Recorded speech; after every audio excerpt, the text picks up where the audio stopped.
Šiam 145 kvadratinių metrų A++ klasės namui klientų poreikis buvo juodos arba tamsios spalvos išorinis blokas.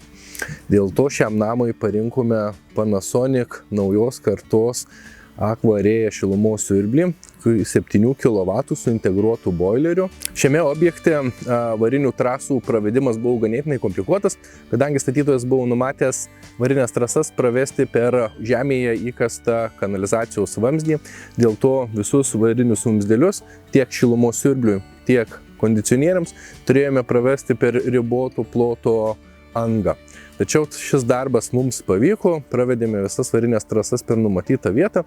Vietą papildomai izoliavome hidroizoliaciją ir po to stoginė danga tam, kad drėgmė nesikauptų pačiame vamzdyje ir kad kokie laukiniai gyvūniukai netyčia nepatektų į namus.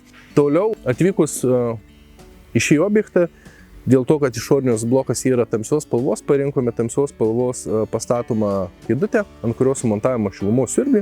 Antivibracinės kojeles dėjome ne tas, kurias prideda šilumos siurblio gamintojas, tačiau dėjome šiek tiek storesnės tam, kad išvengtume vibracijos, kurią gali šilumos siurblys skleisti žiemos metu atlikdamas išorinio bloko atsitirpinimą.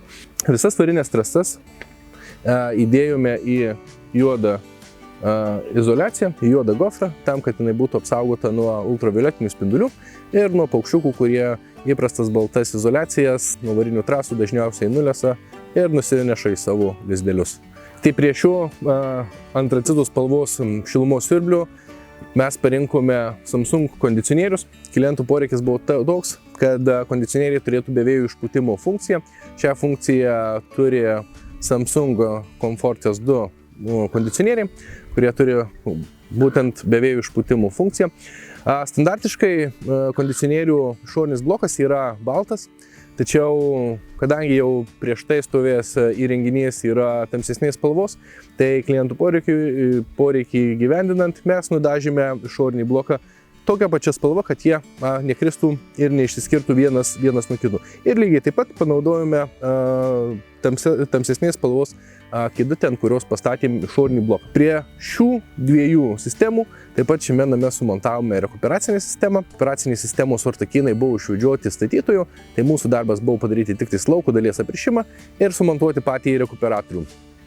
Klientas norėjo aukščiausios klasės rekuperatorius, tai jam buvo parinktas Zender rekuperatorius su entalpiniu šilumokaičiu. Tad jeigu ir jūs ieškotės efektyvaus šildymosi būdo, kreipkitės į mus, mes padėsime išsirinkti jums tinkamą šildymosi sprendimą ir jį sumontuosime.